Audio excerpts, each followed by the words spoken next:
The morning light filtered through our bedroom curtains, painting golden streaks across Claire's sleeping face. I watched her for a moment, memorizing the curve of her cheek, the slight part of her lips. Today was the day everything would change, for the better. "Daddy?" A small voice called from the doorway. Noah stood there in his dinosaur pajamas, clutching his stuffed triceratops. At 4 years old, he was the perfect blend of Claire and me. Her eyes, my stubborn chin. "Hey, buddy," I whispered, sliding out of bed. "Ready for our big adventure?" He nodded solemnly, those big blue eyes wide with excitement. I scooped him up, breathing in his little boy scent of sleep and innocence. "Let's let Mommy rest a bit longer," I said, carrying him to the kitchen. She was up late packing. That was true. Claire had insisted on doing most of the packing herself. "I have a system," she'd explained. That familiar, determined look on her face. I loved that about her. How she took control, how she made plans. And this plan was her best yet, a fresh start for our little family. Brighton was only a few hours away by train, but it might as well have been another world. A promotion for me, a seaside home for us, and a new nursery school for Noah that Claire had researched extensively. "This is what we need, Jack," she'd said a month ago, her eyes shining. "A clean slate." We'd been struggling, I won't deny that. Two people who'd married young, had a child even younger. Trying to find our footing in a world that seemed determined to knock us down. The arguments had become more frequent, her silences longer. But that night when she'd shown me the Brighton listing, I'd seen a spark in her I hadn't witnessed in months. "We'll leave on the 6th, she'd decided. The morning train. As I made Noah his favorite breakfast, dinosaur-shaped pancakes with syrup pawns, I heard the shower running. Claire was up. My heart quickened with anticipation. "Is Mommy coming to eat with us?" Noah asked, syrup already smeared across his chin. "Of course she is," I assured him, though Claire had been skipping breakfast lately. "We're all going on the big train today." Noah's face lit up. "The big train. And we'll see the ocean?" "That's right, buddy. We'll live right by the ocean. You can build sandcastles every day if you want." The shower shut off, and I poured Claire's coffee just how she liked it. Strong, with a splash of cream. A peace offering for the morning, though we hadn't fought last night. In fact, she'd been almost serene, sitting on our stripped bed, folding clothes with precise movements. "I need to run some last-minute errands," she'd said. "I'll meet you both at the station. Platform 8, the 9:45 train." I'd agreed easily. Claire was always more efficient when she worked alone. She emerged from our bedroom dressed in a blue sundress I'd always loved, her dark hair pulled back in a practical ponytail. She looked younger somehow, lighter. "There's my boys," she said, pressing a kiss to Noah's sticky cheek, then my lips. She tasted like toothpaste and possibilities. "Coffee's ready," I offered. "I'll take it to go. So much to do." She poured it into a travel mug, added cream. "Are you all set to take the bags to the station?" I nodded. We'd agreed I'd handle the luggage while she tied up the loose ends. 3 suitcases and 2 backpacks, our lives condensed into portable containers. "Noah's excited about the train," I said, watching her gather her purse, her phone, her keys. "It'll be an adventure," she agreed, kneeling down to Noah's level. "You be good for Daddy at the station, okay? I'll be there soon." Noah nodded solemnly. "I'll watch for you, Mommy." Something flickered across her face then. Something I couldn't read. But before I could question it, she was kissing him again, a long kiss on the forehead that made him giggle. "I love you, Noah," she said, her voice slightly strained. "Always remember that." Then she was kissing me too, more intensely than usual for a morning goodbye. Her fingers curled into my shirt, and for a moment, I thought I felt her trembling. "Claire?" I murmured against her lips. She pulled back, eyes bright. "I just want you to know that I'm grateful, Jack, for everything." "It's a new beginning," I said, tucking a strand of hair behind her ear. "For all of us." She nodded, swallowing hard. "Yes, a new beginning." She glanced at her watch. "I should go. I'll see you both at Platform 8. "Platform 8, I confirmed. 9:45 train. "Don't be late," she said, her smile not quite reaching her eyes. And then she was gone, the door clicking shut behind her. I didn't know then that the click of that latch was the sound of one life ending and another beginning. I didn't know that I should have held her tighter, asked more questions, seen the signs that were right in front of me. I just washed the syrup from Noah's face, packed his dinosaur in his backpack, and prepared for the journey ahead. A journey that would take us places I never expected, down tracks I never planned to travel. But that morning, as I locked our apartment door for the last time, all I felt was hope. Platform 8 was waiting. Claire was waiting. Our future was waiting. How could I have known that only one of those things was true? Platform 8 hummed with its own unique symphony. The rumble of distant trains, the squeaking wheels of luggage, the murmur of reunions and departures. Noah's small hand was warm in mine as we navigated through the crowd, his other arm clutching his triceratops. "So many people, Daddy," he whispered, pressing closer to my leg. "All going on adventures. Just like us," I assured him, squeezing his hand. With my free arm, I managed our luggage cart. 3 suitcases and 2 backpacks, our life in transit. It was 9:15. 30 minutes until our train. 30 minutes until we boarded for Brighton, for our new beginning. Claire would be here soon. "Let's find a bench, buddy," I suggested, spotting an empty seat halfway down the platform. "We'll wait for Mommy there." Noah nodded solemnly, his eyes scanning the busy terminal, already looking for her. I felt a swell of love for my son, for his unwavering faith in his mother. Claire had always been his son, the center of his universe. Mine too, if I'm being honest. We settled on the bench, our luggage corralled beside us. I lifted Noah onto my lap so he could see better, and he immediately straightened, his posture alert. "She'll come from there," he decided, pointing toward the main entrance of the station. "In her blue dress." "That's right," I agreed, my chest tightening with unexpected emotion. The simplicity of his certainty moved me. "And she'll have her coffee cup, and maybe she'll bring us a surprise." Claire often did that. Small gifts that meant she'd been thinking of us. A chocolate bar for me, a tiny dinosaur figurine for Noah. Tokens of love that seemed ordinary, but were anything but. 9:25 arrived. No Claire. "She's getting our tickets, probably," I told Noah and myself. The station was busy today. The queues would be long. 9:30. "Maybe she stopped to get us breakfast," I suggested. Noah nodded, but his eyes never left the entrance. 9:35. I took out my phone, called her number. It rang, then went to voicemail. "Hey, we're at Platform 8. Just checking where you are. 10 minutes till the train." I kept my voice light, casual. "No need to worry, Noah." 9:40. The conductor called for boarding. People around us began gathering their belongings, saying final goodbyes to those staying behind. "Daddy?" Noah's voice was small. "Where's Mommy?" "She's coming," I assured him, though doubt had begun to gnaw at me. I called again, straight to voicemail this time. 9:42. I texted, "Train boarding, where are you?" No response.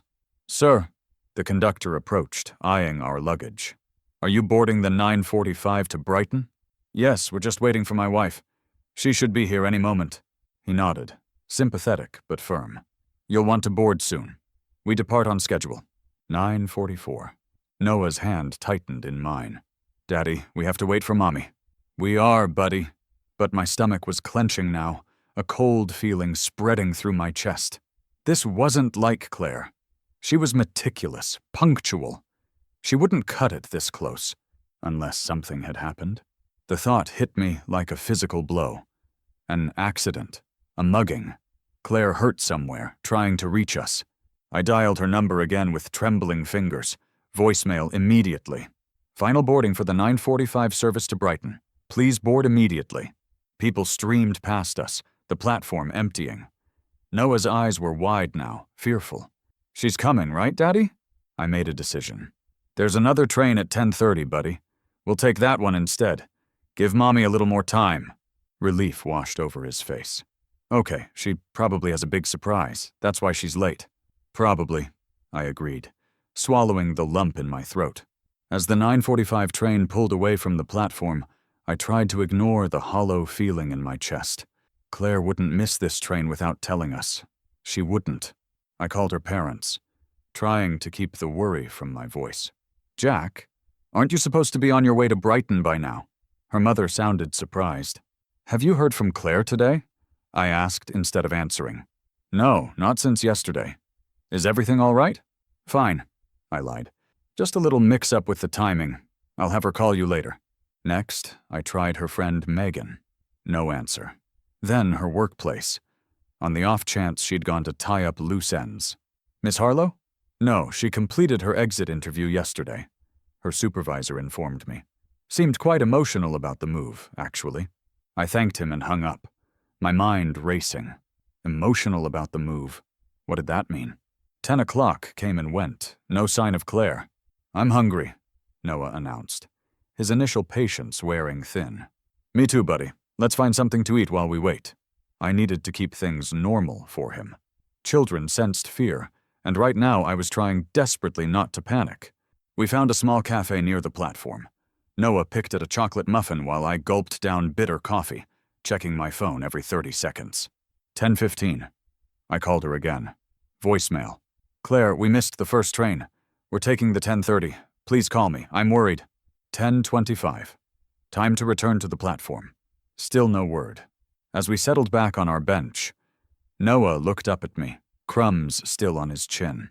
Maybe Mommy took the first train by accident. Maybe she's waiting for us in Brighton. The innocence of his logic nearly broke me. Maybe, I said, because what else could I tell him? The announcement for the 10:30 train came. Again the conductor approached. Same situation? He asked kindly. I nodded, embarrassed now. We'll take this one. She must have had a delay. He helped us with our luggage, giving Noah a conspiratorial wink. Your mom will catch up, young man. Don't you worry. But as the train pulled away from Platform 8, with Noah's face pressed against the window watching the station recede, I couldn't shake the feeling that something was terribly wrong, that instead of moving toward Claire, we were somehow leaving her behind. Or perhaps the thought crept in unbidden. She had already left us. The 10:30 train carried us away from London, but my mind remained at Platform 8. Noah fell asleep against my shoulder, exhausted from the emotional morning, his triceratops clutched to his chest. I envied his ability to escape, however temporarily, into the refuge of sleep. My phone remained silent. No calls, no texts. By noon, I'd left 6 messages for Claire, each one progressively less casual, more desperate. I'd called everyone I could think of, her parents again, all her friends, even our landlord, to see if she'd returned to the apartment. Nothing. No one had seen or heard from her since yesterday. Brighton arrived in a blur of seaside sunlight that felt obscene against my growing dread. How could the day be so beautiful when everything was falling apart? Is this our new home? Noah asked sleepily, as we stepped onto the platform, the salt air immediately enveloping us. Not yet, I explained, trying to inject enthusiasm into my voice. We need to find Mommy first. His face crumpled slightly. She's not here? Nobody, but I'm sure there's a good explanation. The lie tasted bitter on my tongue. We had reservations at a small hotel near the seafront, a temporary arrangement until our rental was ready next week. I'd chosen it for its proximity to the beach, imagining morning walks with Noah while Claire slept in, afternoon ice creams on the promenade, a holiday atmosphere to ease our transition. Now, as I checked us in, the friendly receptionist's smile faltered at my request. If my wife arrives looking for us, please direct her to our room immediately. In our small room overlooking the busy street, I unpacked only what we needed for the night, leaving the rest in the suitcases, as if we might need to leave quickly, as if this was just a temporary detour. When is Mommy coming? Noah asked, and I realized it might be the 20th time he'd asked that question today. Soon, I answered, the word hollow even to my own ears. Why don't we explore a bit, maybe get some lunch by the sea? Food was the last thing on my mind, but Noah needed normalcy, structure, and I needed something, anything to do besides stare at my silent phone. We walked along the promenade, Noah unusually subdued beside me. The beach was crowded with families, mothers applying sunscreen to wriggling children, fathers constructing elaborate sand castles. Each happy scene felt like a knife twist. "Look, Daddy," Noah said suddenly, pointing. "Cotton candy. Can I have some?" "Of course," I agreed quickly, grateful for this small, solvable problem. As I paid the vendor, my phone buzzed in my pocket. My heart leapt, then plummeted. Not Claire, her mother. "Jack, what's going on? I've been trying Claire's phone all day." I stepped a few feet away from Noah, lowering my voice. "She didn't show up at the station this morning. I haven't heard from her since she left the apartment." Silence, then. "That doesn't sound like Claire." "No," I agreed, watching Noah clutch his cotton candy, his small face solemn as he stared out at the sea. "It doesn't? Have you called the police?" The question hit me like a physical blow. The police, of course. Why hadn't I? Because admitting Claire was missing meant admitting something was terribly wrong. "I'll do that now," I said. I thought she might have contacted you." "Call us as soon as you know anything," she urged, her voice thick with worry. "Anything at all." I promised I would, then dialed the non-emergency police number. The conversation was brief, clinical. 24 hours, they told me. A grown woman choosing not to contact her family for a few hours wasn't a missing person. Come back tomorrow if she hasn't surfaced. Surfaced. As if Claire had simply submerged herself temporarily and would soon break through to the air again. Evening came. Noah grew increasingly agitated as bedtime approached. "Mommy always reads me a story," he insisted, refusing to lie down. "I'll read you one tonight," I offered, my heart breaking at his trembling lower lip. "It's not the same," he whispered. "She does the voices better." I pulled him onto my lap, feeling his small body shake with suppressed sobs. "I know, buddy. I miss her too. Is she coming tomorrow?" His voice was muffled against my shirt. "I hope so," I said, because I couldn't bear to lie to him again. He finally fell asleep, clutching his dinosaur and the shirt Claire had slept in last night. I'd packed it specifically because it smelled like her. I sat beside him in the darkened room, my mind spinning through possibilities, each one worse than the last. An accident, a crime, Claire hurt, unconscious somewhere. Or the alternative, Claire gone by choice, but she wouldn't. Not without saying goodbye to Noah, not without explanation. 15 years together, surely I deserved at least that much. My phone lit up with a text. Unknown number. For one wild moment, hope surged through me. Claire with a new phone.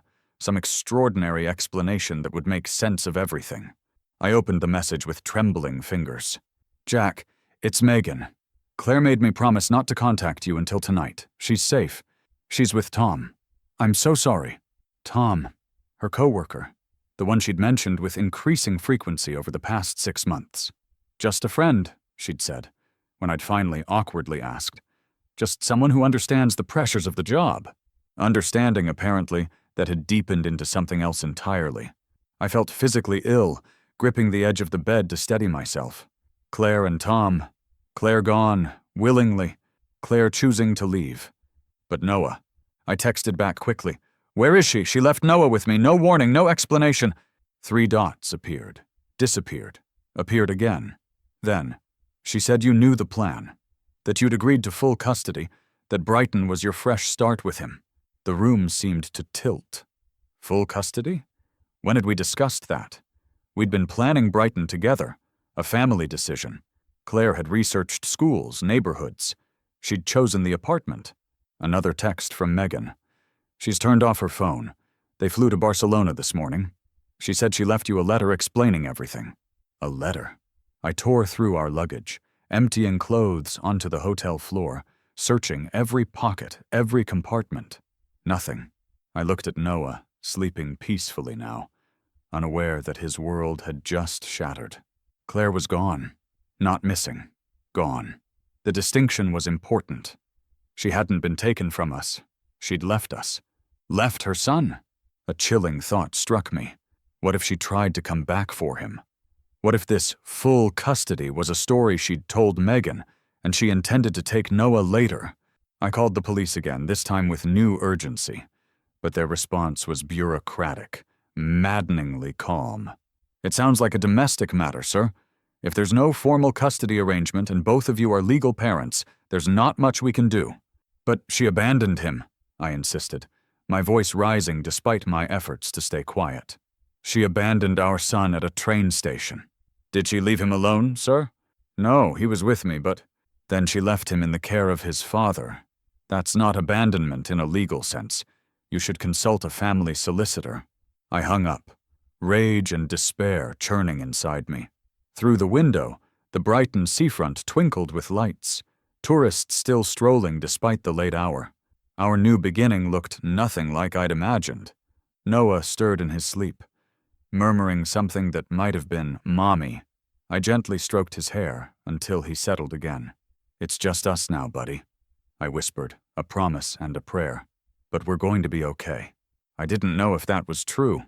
I didn't know anything anymore, except that I had to be strong for the little boy who still believed his mother was coming tomorrow. The truth could wait. Morning would come soon enough. Morning arrived with the harsh clarity of reality. I'd barely slept, my mind replaying every conversation with Claire over the past months, searching for clues I'd missed. There must have been signs. No one simply walks away from their child without warning. No one I thought I knew could do that. Noah woke with Claire's name on his lips. Is Mommy here yet? Each time he asked, it felt like a fresh wound. Not yet, buddy. His face fell, but he nodded with a resignation no 4-year-old should possess. She'll come today, though, right? I couldn't lie to him anymore. Sitting on the edge of the bed, I pulled him onto my lap, his dinosaur squished between us. Noah, I need to tell you something important. My voice caught, and I cleared my throat. Mommy isn't coming to Brighton. His small body stiffened. She got lost? If only it were that simple. No, she decided to go somewhere else instead. Without us? The bewilderment in his voice broke something inside me. Yes, the hardest truth I'd ever had to speak. But why? Did I do something bad? His chin trembled, eyes filling with tears. No! I held him tighter, fierce in my certainty. No, buddy, you didn't do anything wrong. This isn't about you, it's grown-up stuff. A pathetic explanation, but the best I could offer. When is she coming back? I closed my eyes briefly, gathering courage. I don't know. Not for a while. The tears spilled over then, silent at first, then building into heaving sobs that shook his entire body. I held him through it, rocking slightly, my own tears falling into his tousled hair. But she's my mommy, he kept saying, a broken refrain that tore at my heart. I know, buddy, I know. After he'd cried himself into exhaustion, we lay together on the hotel bed, staring at the ceiling. Noah hiccuped occasionally, the aftershock of his grief. Daddy? Yes, buddy? Are you going to go away too? The question hit me like a physical blow. No, never! I rolled to face him, making sure he could see my eyes. I will never leave you, Noah. That's a promise. His small hand found mine. Okay. That simple acceptance of my word, his absolute trust, felt both like a gift and an enormous responsibility. I would not fail him the way Claire had. Whatever it took, I would be enough for him. My phone vibrated with an incoming call. Claire's parents. I had to answer. They deserved to know. Noah, I need to make an important call. Can you watch some TV for a few minutes? He nodded, retreating into the passive comfort of cartoons while I stepped onto the small hotel balcony. Jack? Any news? The hope in Margaret's voice made what I had to say even harder. She's gone. The words fell like stones. She left us. She's in Barcelona with someone named Tom. Silence. Then a strangled sound of disbelief. No, that can't be right. Her friend Megan confirmed it. They flew out yesterday morning. But Noah, she left him with me.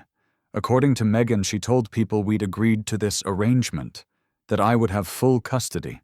That's absurd. Margaret's voice sharpened with maternal defensiveness. Claire would never abandon Noah. There must be some misunderstanding. I wanted to believe her. God, how I wanted to. But the evidence was undeniable. She's not answering any calls. She changed her number. Let me try reaching her, Margaret insisted. This isn't like her, Jack. Something must have happened. I didn't argue. Let her discover the truth herself. Please call if you hear anything. After hanging up, I stood gripping the balcony rail, watching holidaymakers stroll below. Every mother with a child caught my eye. The casual tenderness, the instinctive protectiveness. How could Clare walk away from that bond? The hotel phone rang, startling me. The front desk clerk's voice was apologetic. "Mr. Harlow, there's a letter here for you. It was delivered late last night, but there was a shift change and I'm afraid it wasn't passed along." A letter. My heart raced as I hurried downstairs, Noah trailing behind me, curious. The envelope was plain white, my name written in Clare's unmistakable handwriting. I stared at it for a long moment before tucking it into my pocket. Whatever it contained, I couldn't read it in front of Noah. "What's that, Daddy?" "Just some grown-up stuff," I said, hating how often I'd used that phrase in the last 24 hours. "Let's get breakfast, okay?" We found a cafe on the seafront. Noah picked at his pancakes while I drank coffee that tasted like nothing, the letter burning a hole in my pocket. "Can we go to the beach after?" he asked, a tentative hope in his voice. Of course. I was determined to salvage something from this day, to give him moments that weren't defined by absence. The beach was crowded, but we found a quiet spot near the pier. Noah methodically built a sandcastle, his focus intense. I recognized Clare in that concentration, the way his brow furrowed, his lips pressed together. He was half her, whether she wanted that connection or not. While he worked, I finally opened the letter, hands shaking slightly. "Jack, by the time you read this, I'll be gone. I know that sounds melodramatic, like something from a bad movie, but there's no gentle way to say what I need to say. I can't do this anymore. The life we built, it's suffocating me. It has been for years. The truth is, I never wanted to be a mother. When I got pregnant with Noah, I was going to end it. But you were so excited, so sure we could make it work. I let myself believe you. I tried, Jack. I really tried to love this life, to love being a parent. But I can't pretend anymore. Every day feels like drowning. Noah deserves better than a mother who has to force herself to hug him, who counts the minutes until bedtime, who feels nothing but relief when he's asleep. You're a wonderful father. You've always been the one who understood him, who knew instinctively what he needed. With me gone, you can build the life he deserves.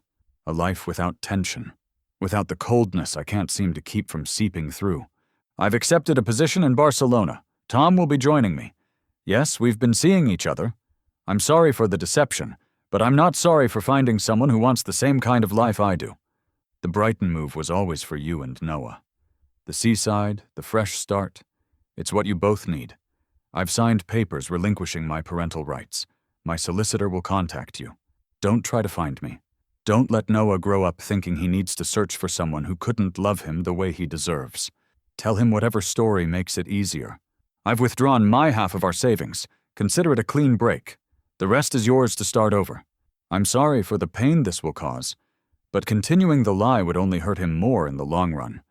Some people aren't meant to be parents. I should have admitted that 5 years ago. Be happy, Jack, you and Noah both. Claire. I read it twice, then a third time, as if the words might rearrange themselves into something less devastating. They didn't.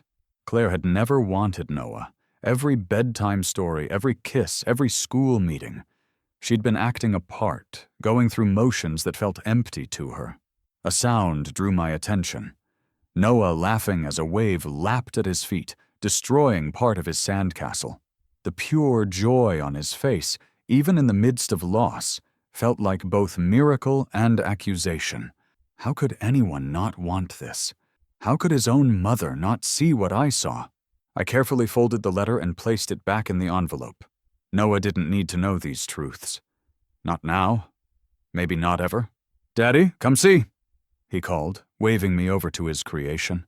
I joined him in the sand, admiring the lopsided towers, the moat he'd dug with meticulous care.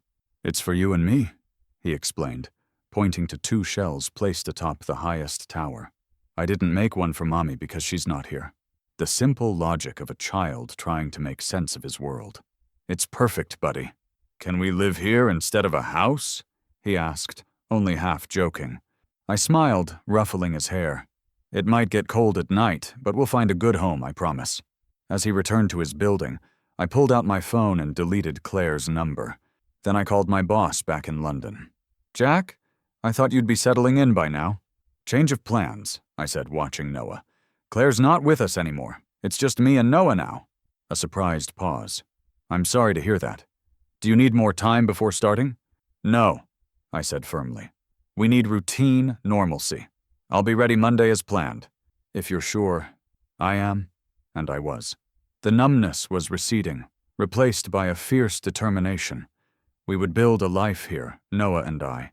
Not the one I'd imagined, but perhaps eventually a good one.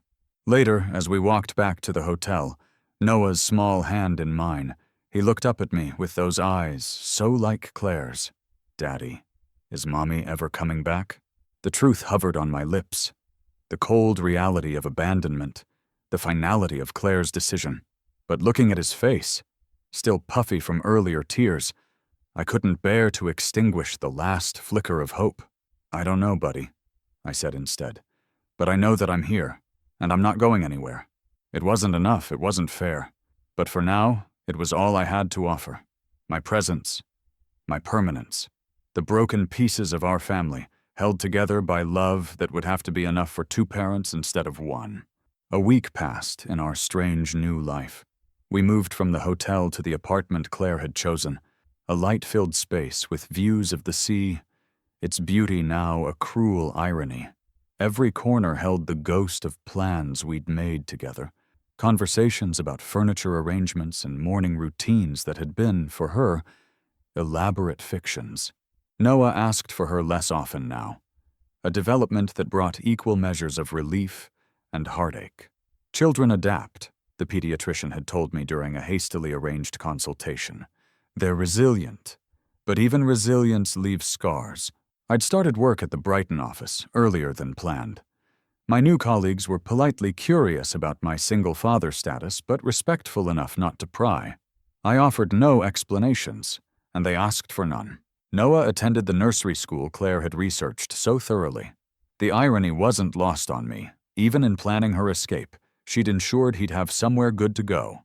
The teachers had been informed of our changed family circumstances, a euphemism that seemed both inadequate and merciful.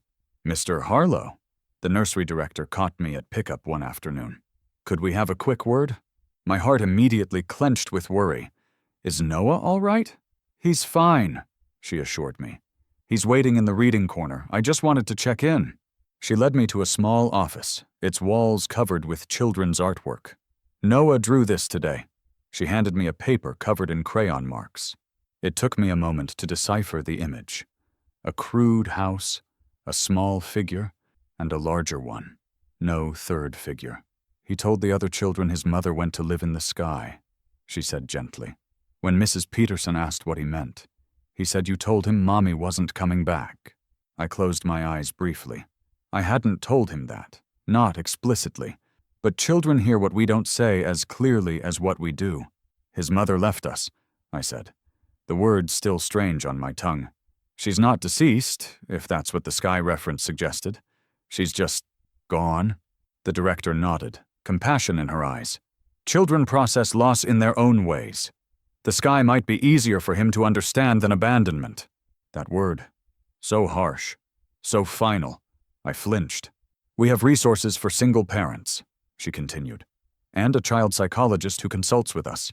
If you'd like her information. Thank you, I said, taking the card she offered. I'll consider it. I found Noah in the reading corner, his head bent over a picture book about dinosaurs. He looked up with a smile that didn't quite reach his eyes. Daddy, I learned about T-Rex today. Did you know their teeth were as big as bananas? I didn't know that, I said, gathering his backpack and lunchbox.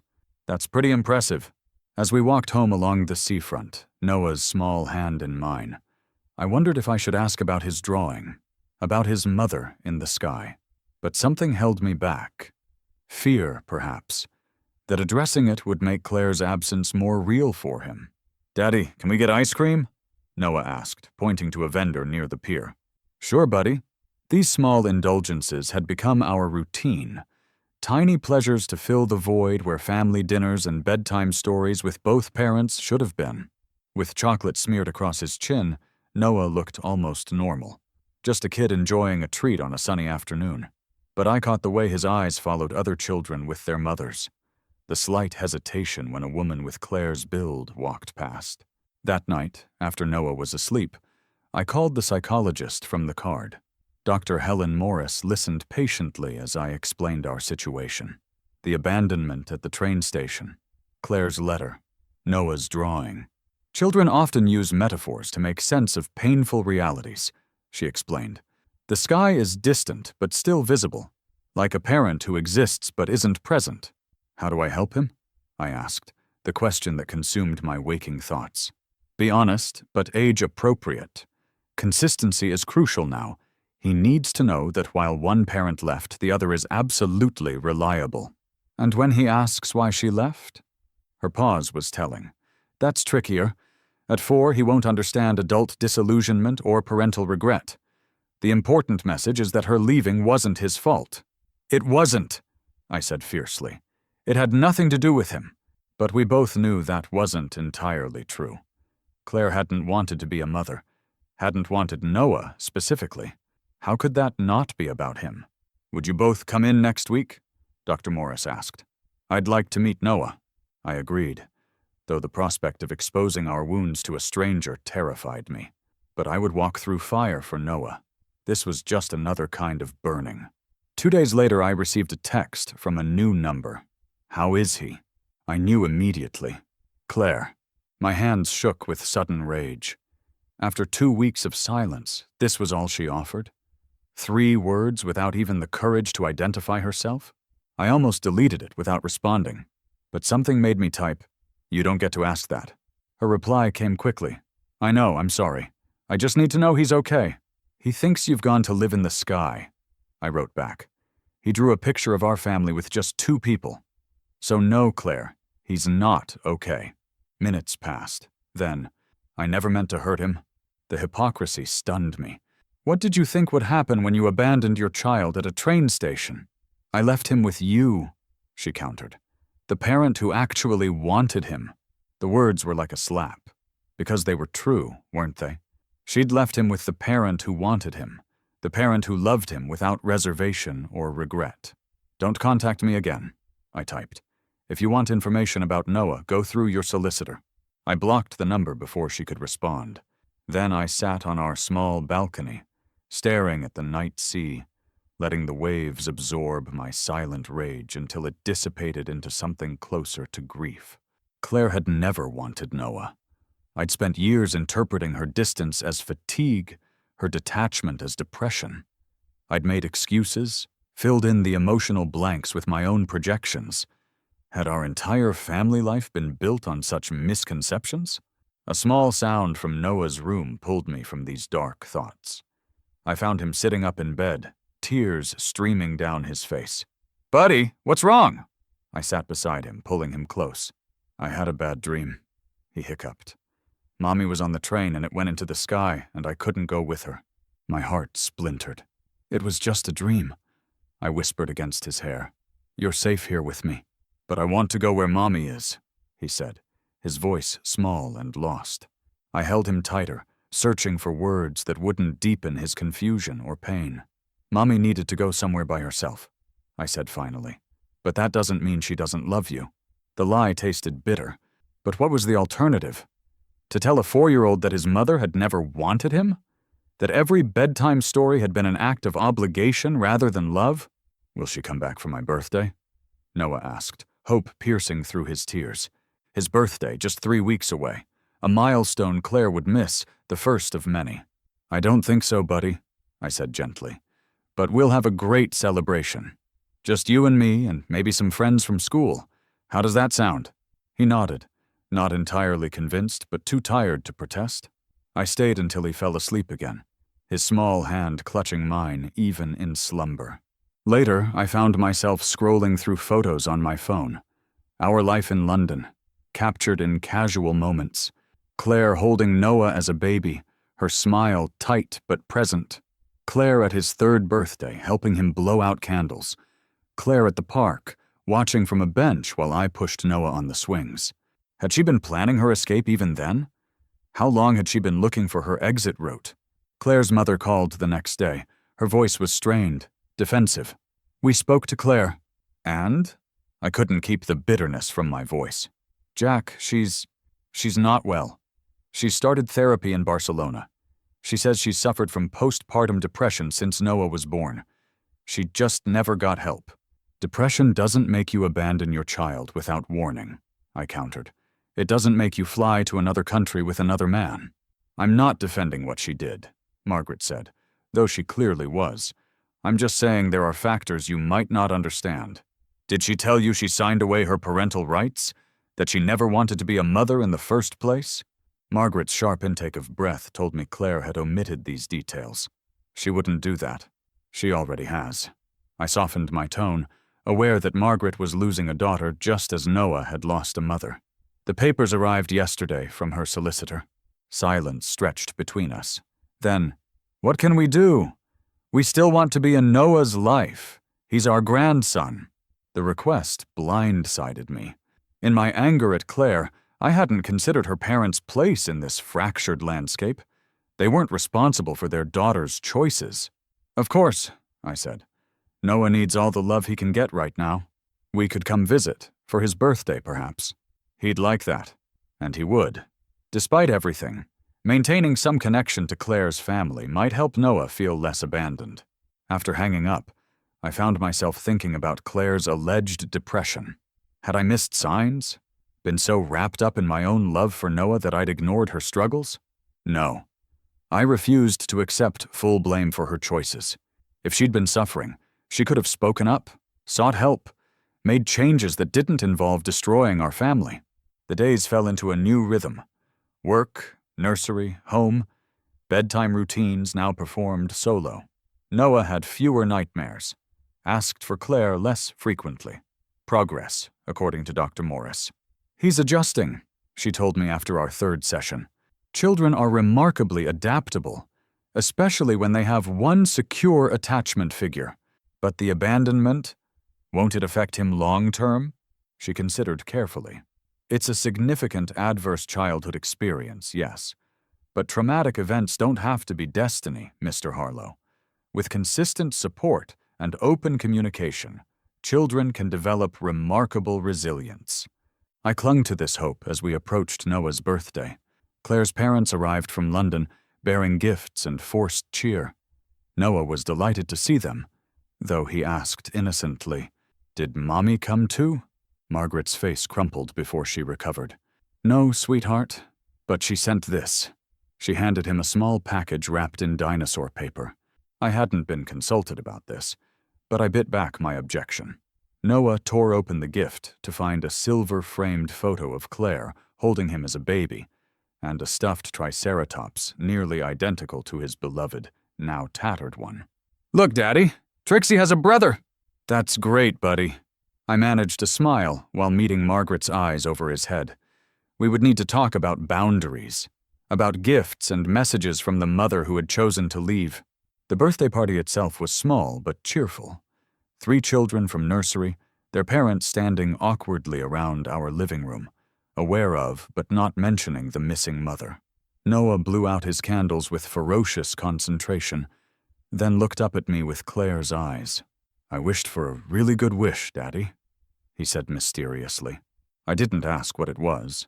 Some wishes were too painful to hear. That night, after the guests had gone and Noah's grandparents had returned to their hotel, I sat on the edge of his bed for our nightly chat. "Did you have a good birthday, buddy?" He nodded, clutching both the old and new dinosaur toys. "The best part was the cake you made." My amateur attempt at a dinosaur cake had been more archaeological dig than artistic triumph, but Noah hadn't seemed to mind. "Daddy?" His voice grew serious. "Is Mommy coming back when I'm 5? The question caught me off guard. We'd had variations of this conversation, but he'd never attached a specific timeline before. "No, buddy," I said gently. "Mommy isn't coming back to live with us." His lower lip trembled, but he nodded with that terrible resignation again. "That's okay. You're enough daddy for both." The simple statement nearly undid me. I gathered him close, breathing in the scent of birthday cake and the bubble bath his grandparents had brought. "You're the best thing that ever happened to me, Noah," I whispered. "Don't ever forget that." As he drifted to sleep, I found myself thinking of Claire's letter again, hidden now in a drawer where Noah would never find it. Despite everything, I couldn't bring myself to destroy it. Someday, when he was older, he might want answers I couldn't give, might need to see his mother's words for himself. But that day was far off. For now, our life was here in Brighton, in this apartment by the sea, building sandcastles that the tide would wash away and rebuilding them again. For now, we had each other, a family of two, finding our way through both shadows and light. 3 months into our Brighton life, autumn arrived with blustery winds that scattered leaves across the promenade and churned the sea into frothy peaks. Noah and I had settled into routines that felt, if not normal, at least sustainable.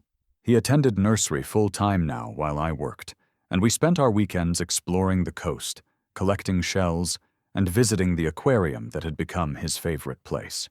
The aquarium fascination had emerged suddenly, intensely. Fish have different families than people, he explained to me seriously one day. Sometimes baby fish don't even meet their mommies. Dr. Morris had warned me about this. Children processing their experiences through metaphors, finding reflections of their own stories in unexpected places. I'd stood in front of the clownfish exhibit, watching Noah press his nose against the glass, and wondered if Finding Nemo had been a mistake or a therapeutic breakthrough. October brought Noah's first parent-teacher conference, an event I'd been dreading. Sitting across from Miss Pearson in a child-sized chair, I braced myself for concerns about his emotional state, behavior problems, signs of trauma. Instead, she smiled warmly.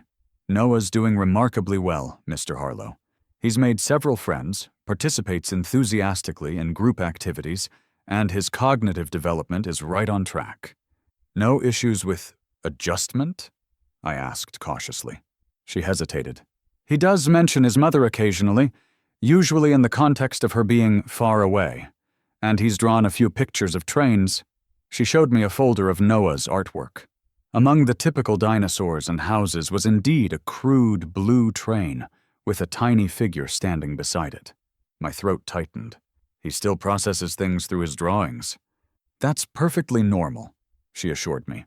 Children often work through difficult emotions through play and art.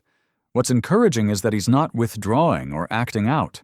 I wanted to believe her optimistic assessment, but doubt lingered. Noah still had nightmares occasionally, still asked questions I couldn't fully answer. The wounds were healing, but the scars remained. As I left the nursery, my phone buzzed with a text from an unknown number. Package arriving for Noah. Diplomatic post from Barcelona. See, Claire. Again breaking the boundary I'd established. I didn't respond, but the message gnawed at me. What right did she have to send packages? To maintain this tenuous connection that confused Noah more than it comforted him? The package arrived 3 days later. A large envelope with Spanish stamps and official-looking seals. I waited until Noah was asleep before opening it, heart pounding with preemptive anger. Inside was a children's book, The Journey of Little Blue, with a note tucked into the cover. Jack, I know you don't want to hear from me, but please give this to Noah. I've been working with a therapist who suggested I write him a story that might help explain things in a way he can understand. It's not about making excuses. It's about giving him something that might help with the confusion. Claire. I sat on our small balcony in the dark, examining the book with suspicion. The illustrations were beautiful, watercolors of a small, blue fish who lived in a crowded reef. As I read, my hands began to shake. The story followed Little Blue, who loved her baby fish but found herself unable to breathe in the reef. She tried different breathing techniques, different hiding places, but nothing helped. Eventually, she realized she needed to swim to deeper waters to survive. She said goodbye to her baby fish, leaving him with his father, a steadfast orange fish who loved the reef and thrived there. Little Blue promised that even from the deep waters, she would send messages in bubbles, and her love would travel on the currents. It was manipulative, self-serving, a fairy tale version of abandonment that cast Claire as the victim of her own nature, rather than a woman who'd made choices with devastating consequences. My first impulse was to throw it into the sea, but something stopped me. Perhaps the realization that despite everything, this was the only explanation Clare had ever attempted to give her son.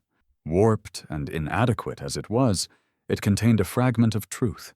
She had left because she couldn't breathe in our life together.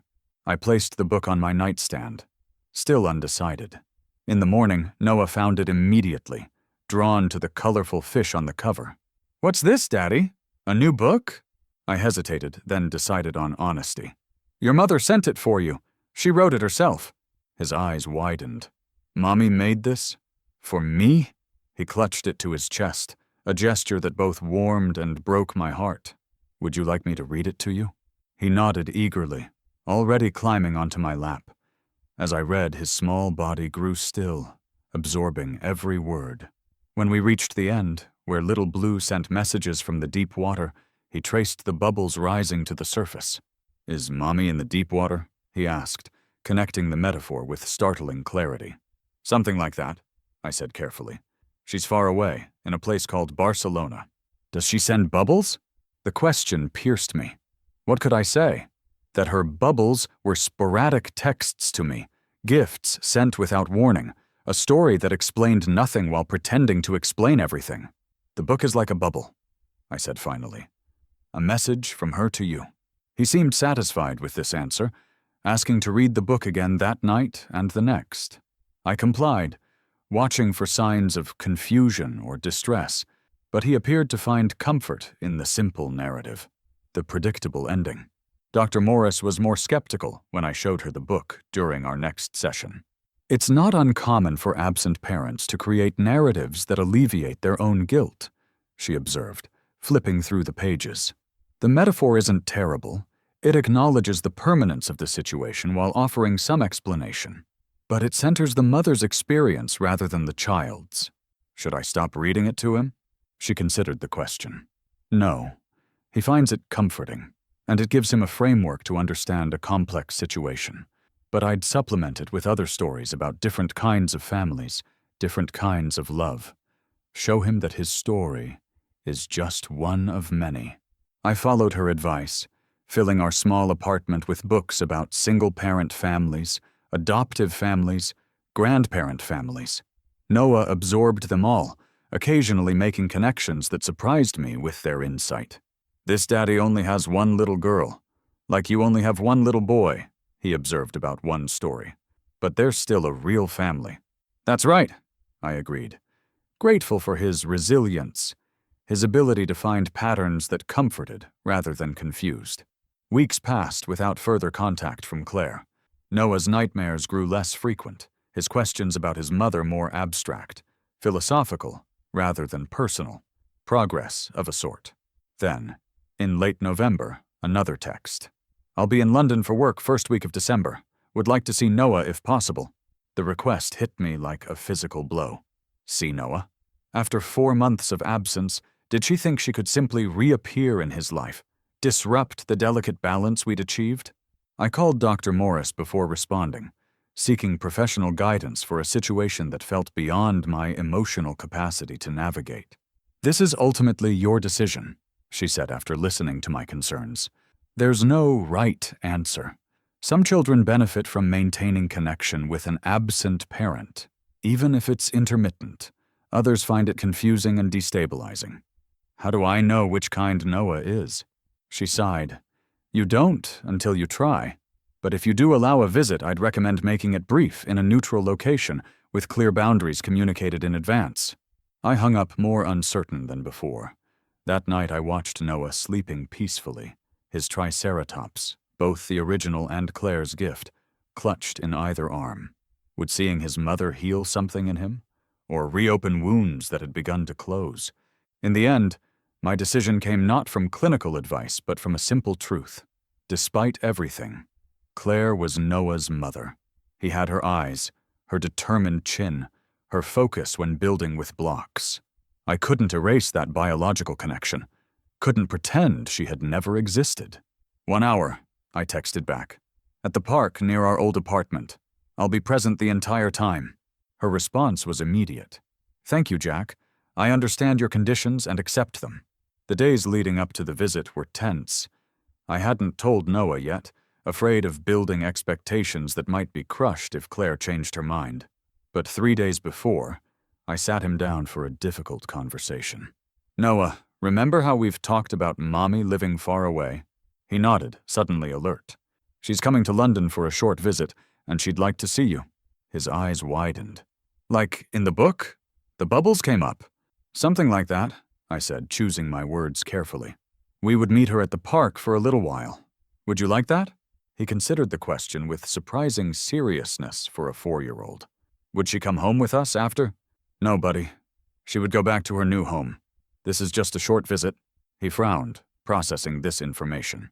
"Would you be there too?" "Yes, the whole time." This seemed to reassure him. "Okay, can I show her my new dinosaur book?" "If you want to." I pulled him into a hug, hoping desperately that I wasn't making a terrible mistake. The day arrived cold and clear, London's winter sunlight casting long shadows across the park, where Noah and I had spent countless afternoons. We arrived early, Noah uncharacteristically quiet, clutching his dinosaur book and wearing the jumper his grandparents had sent. "Are you okay, buddy?" I asked, adjusting his scarf. He nodded, but his eyes constantly scanned the park entrance. I recognized the hypervigilance, the same alertness I'd seen in the early days at the train station, when he'd watched for Claire until the last train departed. She arrived precisely at the agreed time, and despite everything, the sight of her hit me like a physical blow. She looked both the same and utterly different, her hair shorter, her clothes more elegant, her face thinner, but it was the unfamiliarity in her eyes that struck me most. She was looking at Noah like a beloved nephew, rather than a son, with affection, but not the bone-deep recognition of a parent. Noah saw her a moment later, his small body going still with shock. "Mommy," he whispered, as if uncertain. Claire knelt down, maintaining a careful distance. "Hello, Noah. You've grown so much." He didn't run to her, as I'd feared, or perhaps hoped for his sake. Instead, he pressed against my leg, suddenly shy in the presence of this familiar stranger. "I have a dinosaur book," he said finally, holding it out like an offering. "I'd love to see it," Claire said, her voice steady though her hands trembled slightly as she took the book.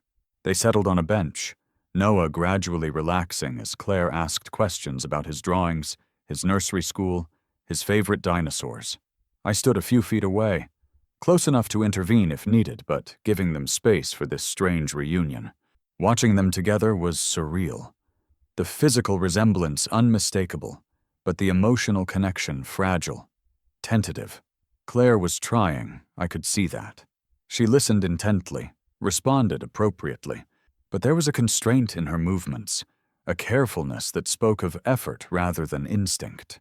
After 40 minutes, Noah grew restless, wanting to play on the nearby slide. Claire followed, pushing him gently, catching him at the bottom with a smile that didn't quite reach her eyes. "He's thriving," she said quietly when Noah ran to the climbing frame. "You're doing an amazing job, Jack." The compliment stung, laced as it was with the implicit acknowledgement of her absence. "He's resilient," I said, "but he still asks about you. Still has nightmares." She flinched. "I'm sorry. For what it's worth, I'm getting help. Trying to understand why I—" She trailed off, unable to name what she'd done. "Why you abandoned your child?" I supplied, the words harsher than I'd intended. "Yes." She accepted the accusation without defense.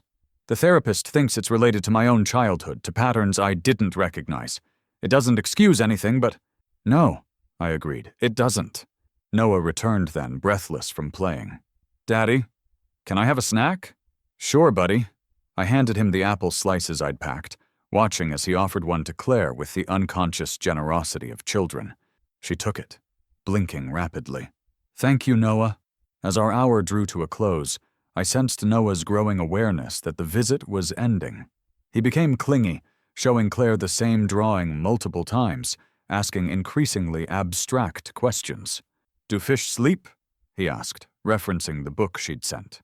"Some do," she answered, "but not like we do." "Do they miss their babies when they swim away?" The question hung in the air between them. Claire's composure faltered. "I think they must," she said finally, "even if they can't come back."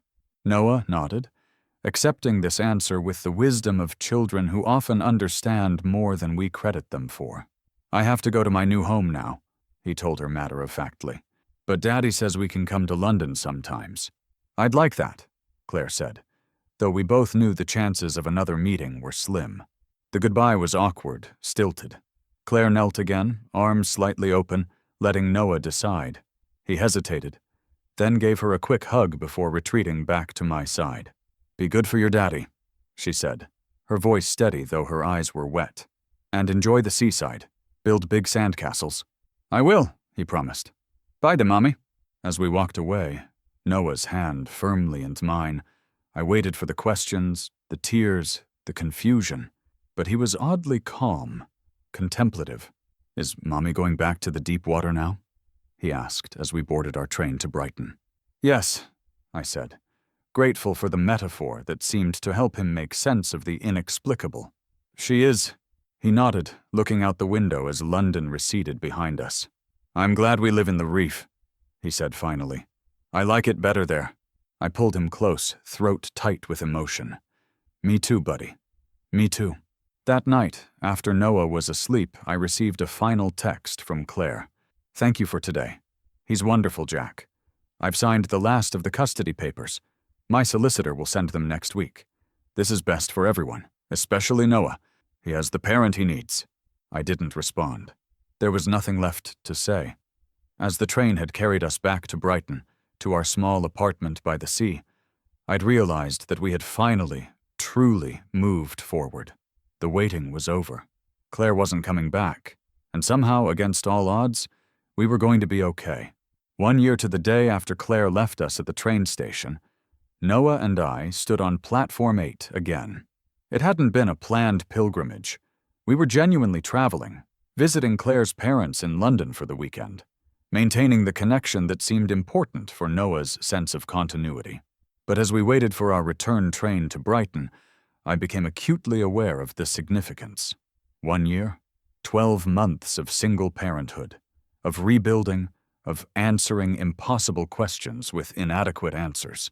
Noah noticed my distraction, tugging at my hand. "What are you thinking about, Daddy?" I looked down at him, taller now at 5, his face losing some of its babyish roundness, but his eyes still Claire's. "Just remembering something, buddy." He nodded seriously, then returned to the comic book his grandfather had bought him. He'd started reading Simple Words, another milestone Claire had missed.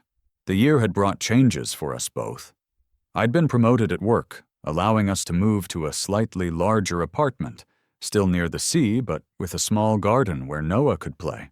He'd started proper school, made friends, developed an obsession with marine biology that transformed our bookshelves into an oceanic library. Claire remained in Barcelona, a shadow presence in our lives. She sent birthday and Christmas gifts, occasional letters, and had video called twice, stilted conversations that left Noah quiet and reflective afterward. She was trying, in her way, to maintain some connection without the demands of daily parenting that had overwhelmed her.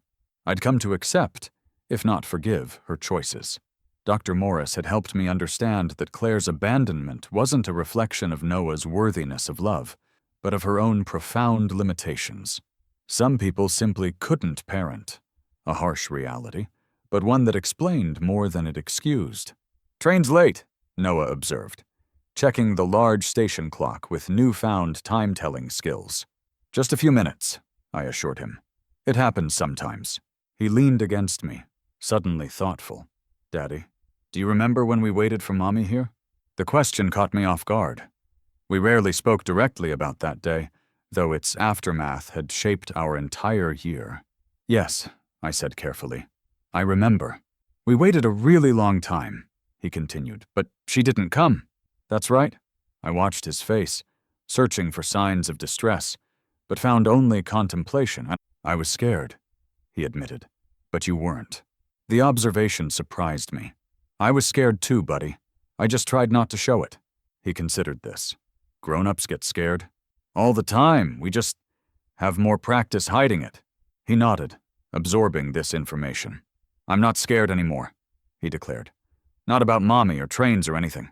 "That's good," I said, throat tight with emotion. You're very brave. You too, Daddy. A simple statement, but it nearly undid me. I'd never felt brave, just desperate, determined, doing what needed to be done because there was no alternative. But through Noah's eyes, survival looked like courage. The station announcer called our train, and we gathered our weekend bags. As we boarded, Noah paused, looking back at platform the bench where we'd waited all those hours. That was our old life, he said with the startling wisdom children sometimes possess. Now we have our new life. That's right, I agreed, following his gaze. Our new life together. The train pulled away, London receding behind us. I watched Noah's reflection in the window, his profile so like Clare's, but his expressions, his gestures, increasingly his own. He was becoming someone new, someone shaped by both presence and absence, by the love that remained and the love that had left. As the countryside rushed past, I thought about the letter Clare had written, still tucked away in my desk drawer. I'd decided months ago that when Noah was old enough, perhaps in his teens, I would give it to him if he wanted answers I couldn't provide. Not to hurt him, but because everyone deserves to author their own story, to understand the forces that shaped them. But that was years away. For now, our story was simpler. A father and son in a small apartment by the sea, building sandcastles, reading books about marine life, making pancakes on Sunday mornings. A family formed not by conventional structure but by unconditional presence. My phone buzzed with a text from Clare's mother, checking we were on our way home. I sent a quick response, adding a photo of Noah reading his comic. These small courtesies, this maintained connection with Clare's family, were part of our new normal. Complex, sometimes painful, but necessary. Daddy, Noah said, looking up from his book, can we get ice cream when we get home? Sure, buddy. These small indulgences no longer felt like compensation for absence, but simply expressions of love, of the ordinary pleasure of making a child happy. As the train sped toward Brighton, toward home, I thought about the last train we'd waited for at Platform 8. The train Clare never boarded. The wait that had finally, mercifully ended. We weren't waiting anymore. We were moving forward together, on our own journey. The tracks stretched ahead of us, silver in the afternoon sun, leading not to loss, but to possibility. Noah leaned against me, drowsy now, his comic book slipping from his fingers. I caught it, marked his page, and brushed the hair from his forehead in a gesture that had become as natural as breathing. Almost home, I whispered, though he was already asleep. Behind us, London and its memories grew distant. Ahead lay Brighton, the sea, our life rebuilt from broken pieces into something different, but whole. The journey wasn't what I'd expected, wasn't what any of us had expected, but it was ours now, its path determined not by abandonment, but by the choices we made each day to move forward, to love fiercely, to find joy despite the shadows. The train curved around a bend, and suddenly the sea appeared, glittering in the distance. Home. Not the home I'd once imagined, but the one we'd created together. Noah and I, after the longest wait at the train station finally ended. I looked down at my sleeping son and made a silent promise. There would be no more waiting for trains that wouldn't come. No more making excuses for those who chose to leave. From now on, we would only board the trains taking us toward something, not away. We would only wait for arrivals, not departures. And as the first buildings of Brighton came into view, I realized something that brought an unexpected peace. I was no longer angry at Clare for leaving. In her absence, Noah and I had found a different kind of family. Smaller than planned, perhaps, but no less real, no less filled with love. Sometimes the journey you expect is not the one you take. Sometimes the train you wait for never arrives. And sometimes, when you finally board a different train, you discover it was the right one all along. The conductor announced our arrival. I gently woke Noah, gathering our bags as the train slowed. "Are we home?" he asked sleepily. "Yes, buddy," I said, as Brighton station came into view. "We're home."